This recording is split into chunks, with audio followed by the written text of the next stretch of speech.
Good day everyone. Magiging student yung bakit mula. Gusto ko muna magtanong sa inyo.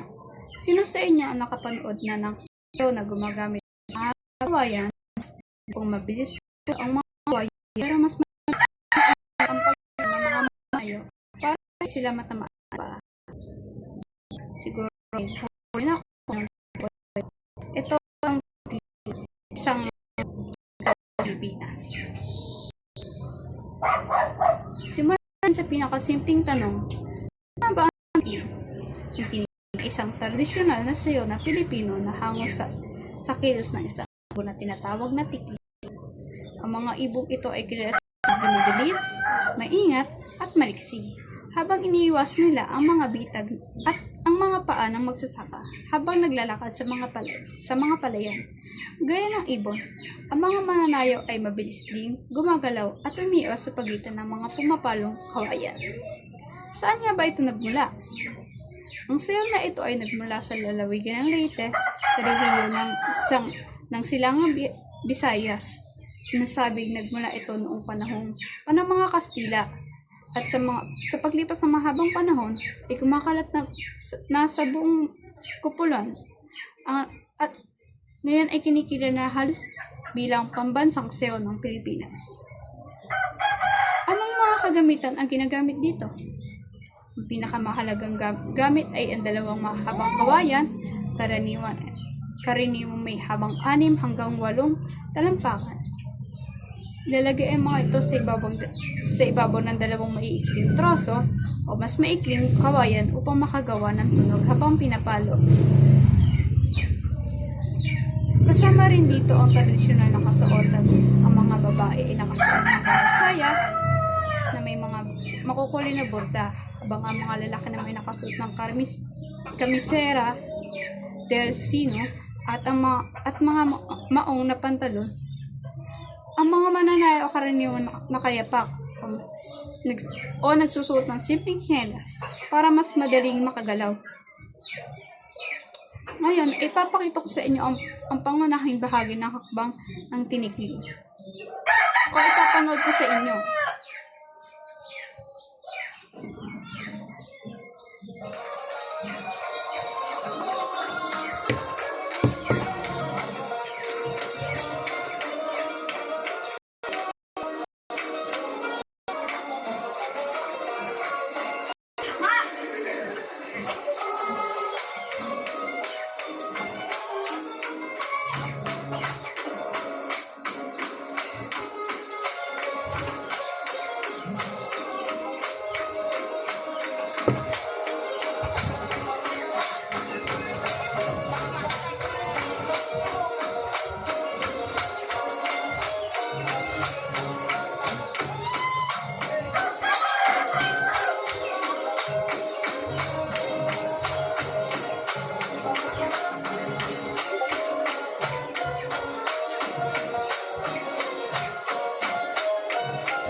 Yun. Diba? Napakahusay.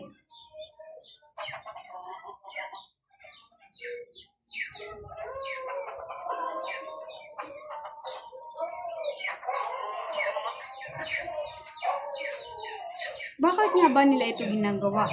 Ano ang kahalaga nito para sa kanilang katutubong komunidad sa rito at sa iba pang lugar?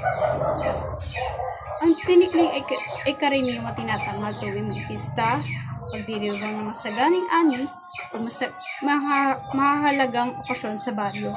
Ito ay nagsisilbing paraan ng pagpapasalamat sa kalikasan at sa mga biyayang natatanggap nila. Ito rin ang paraan ng pagpapakita ng liksi, lakas, kasanayan ng mga kabataan sa kanilang lugar. Higit sa lahat, ito ay nagpapatibay ng kanilang pagkakaisa, pagtutulungan ng buong komunidad.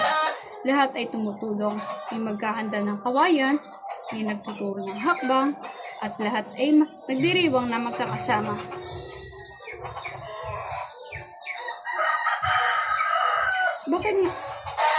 Bilang mag-aaral ngayon, bakit pa rin natin dapat pag-aralan at pahalagaan ang sayong ito?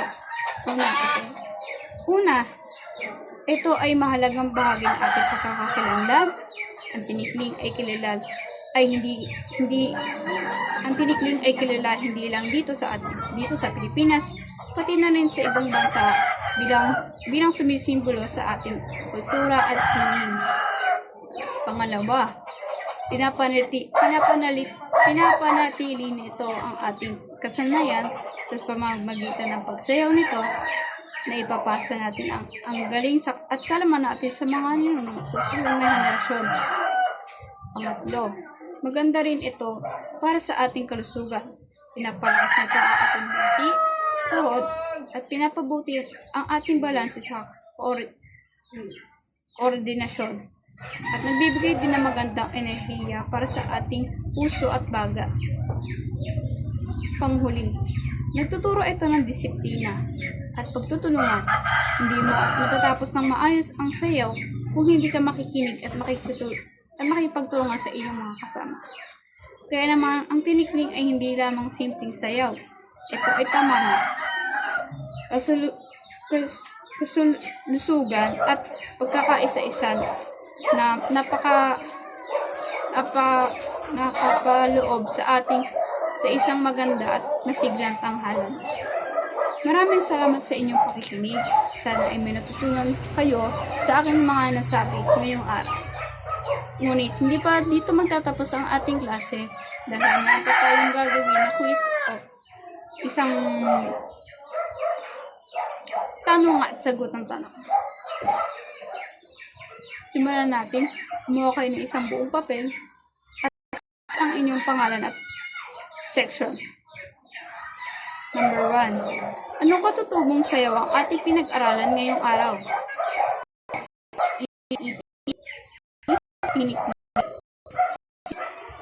Lalatik. D. Singkid. Ano gaya ng kilos sa sayaw na ito? A. Maya. Tikling. C. Kalapati. D. Agila.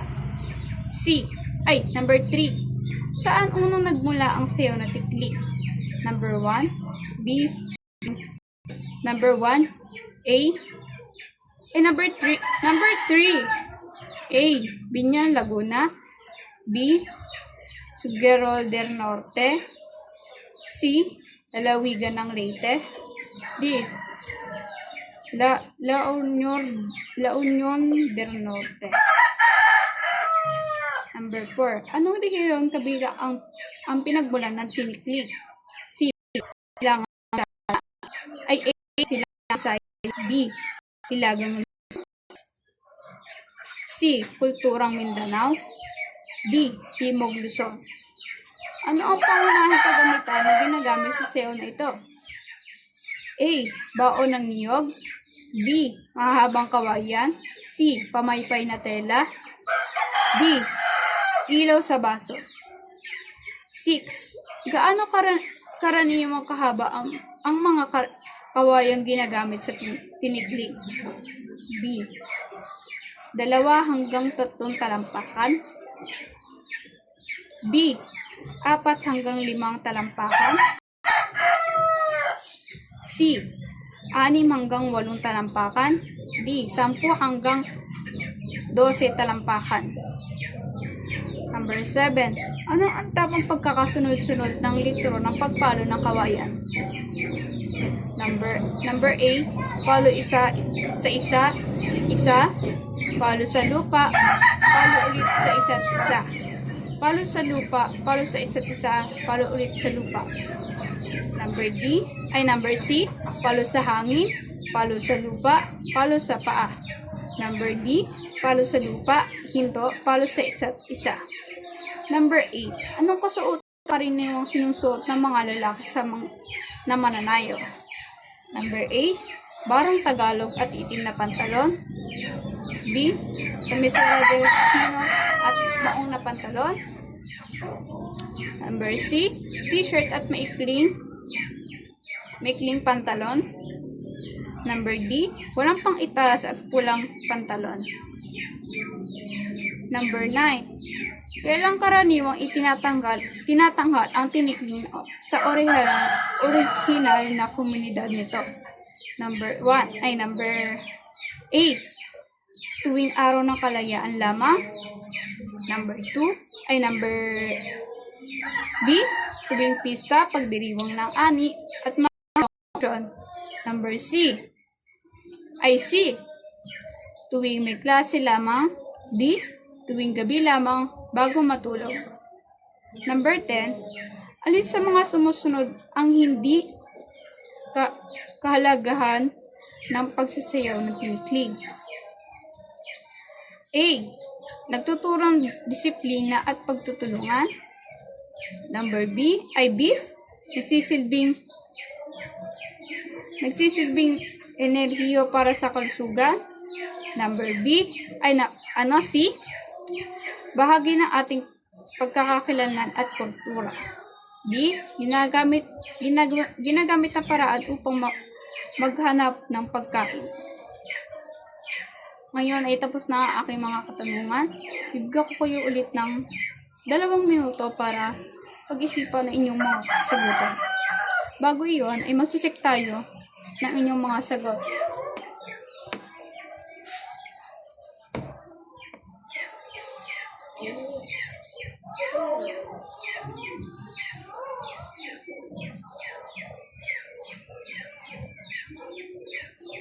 Ngayon ay sasagutan na natin ang inyong mga sagot sa inyong papel. Ang sagot sa number 1 ay B. Ang sagot sa number 2 ay B din. Ang sagot sa number 3 ay C. At sa number 4 ay A. Sa number 5 ay B. Sa number 6 ay C. Sa number 7 ay B. Sa number 8 ay B. Sa number 9 ay B. Sa number 10 ay B. Ngayon ay tapos na ating pagtatalakay sa ating lecture ngayon. Maraming salamat sa inyong pakikinig at sana ay may natutunan kayo ngayon sa akin. Muli ay magkikita ulit tayo sa susunod na linggo o sa susunod na araw kung sakali magtuturo ulit or magkikita. Muli, ako si Janice Reyes, ang inyong naging teacher ngayong araw na ito. Sana ay magkita ulit tayo sa susunod o kapag may pagkakataon. Hanggang sa muli, paalam.